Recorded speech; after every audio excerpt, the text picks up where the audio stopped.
मुख में शेखफुरी बगल में ईंट ईमान এত মজবুত মনে হয় যেন ওনারা কোনোদিন ওয়াদা ভঙ্গ করেন না। এর আপনারা বুঝেন না, আসেন আমরা বিতর্ক করি, শহরের উদ্যানে গিয়ে বিতর্ক করি, বাইতুল মুকাররমের সামনে গিয়ে বিতর্ক করি, প্রেস ক্লাবের সামনে গিয়ে বিতর্ক করি। আসেন, যদি আপনারা আসেন, আপনার মনের কথা মুখের কথা মিল আছে।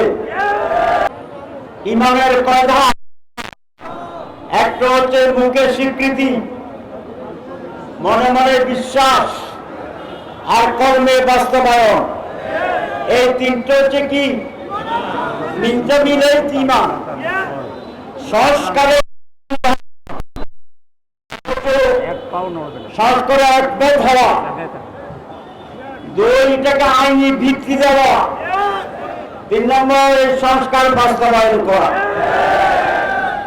ওনারা দেখলাম নিউজে যে সব মানে, তো ওনারা প্রথম ধাপ মানে যে একমত হয়েছি, দ্বিতীয় ধাপ মানে না, এটা আইনি ভিত্তি দেবে, এটা মানে না। কি বলে যে আমরা ওয়াদা করব, ক্ষমতা গেলে এগুলো করব। ইমান এত মজবুত মনে হয় যেন ওনারা কোনোদিন ওয়াদা ভঙ্গ করেন না। আমাদের যারা এমপি মন্ত্রী হন, আমিও কয়েকদিনের জন্য এমপি ছিলাম, আমাদের একটা শপথ করতে হয়, সেটা হচ্ছে রাগ বিরাগের ঊর্ধ্বে উঠে আমি নিরপেক্ষভাবে কাজ করব। এই শপথ হাসিনা নিয়েছিল, হাসিনার এমপিরা নিয়েছিল, তো তারা কি রাগ বিরাগের ঊর্ধ্বে উঠে কাজ করছে? কি করছে? তার পুরা বিপরীত করছে। আপনারা বুঝেন, ব্যাখ্যা দিতে চাই না রোগ। তারপরে এরশাদ সাহেব ছিল, একই শপথ করছে, কাজ ঠিক মতো করছে। এরপরে যারা বলছেন এখন ওয়াদা রাখবেন, তারা তো ক্ষমতা ছিল, কি বলেন ছিল না? ছিল। তো সেখানে ওনারা তো বলছেন দুর্নীতি করবেন না, রাগ বিরাগের উপরে করবেন, সেটা কি করছিল? ভালো না। ওয়াদা রাখার ইতিহাস তো বেশি ভালো না, খারাপ।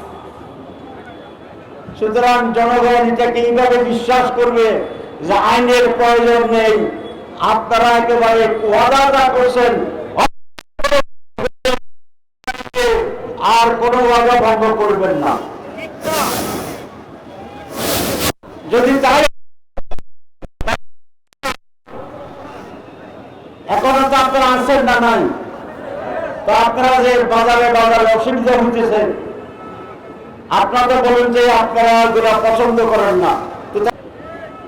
এই জন্য জনগণ এই যে ওয়াদাকে, আপনাদের ওয়াদাকে বিশ্বাস করেন না।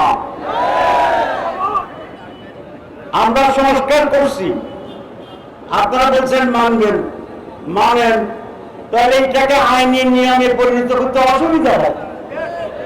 তাহলে যেহেতু অসুবিধা, বাহ্যিকভাবে তো আমরা কোনো অসুবিধা কেন, আমি একটা জিনিস মানছি এবং এটাকে আইনগতভাবে এটাকে মানে শক্তি দেওয়া, তো আবার আইনের দিকে যাতে অসুবিধাটা বলেন।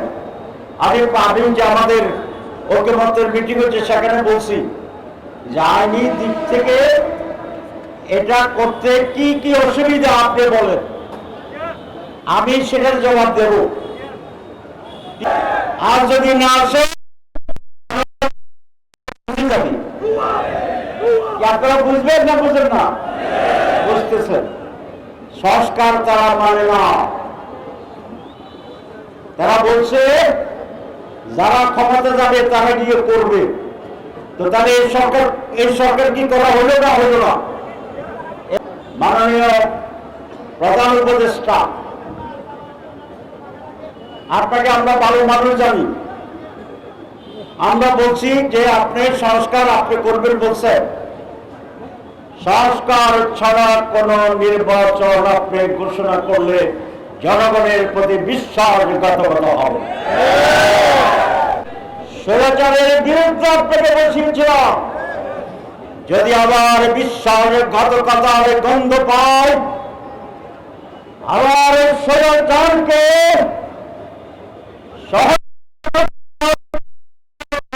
সহযোগিতা করছেন, তাহলে জনগণ আপনাকেও ছাড় দেবে না। দুর্ভাগ্য বাংলার মানুষের মুক্তির জন্য, সংগ্রামের জন্য বাউন্নে রক্ত দিয়েছিল দেশের মানুষ, ৬২তে রক্ত দিয়েছিল দেশের মানুষ, ৭১ যুদ্ধে অংশগ্রহণ করেছিল, আবার বারবার সংগ্রাম করে এদেশের মানুষ সত্যকে প্রতিষ্ঠা করার চেষ্টা করেছে। আমরা বাংলাদেশ জামাত ইসলামী সেই চ্যালেঞ্জকে নিয়ে আজ স্পষ্টভাবে বলতে চাই, একবার যদি আমাদেরকে আপনারা সুযোগ দেন, একবার যদি আপনারা আমাদের উপর আস্থা রাখেন, ইতিহাসকে আমরা মুছে দেব। কোন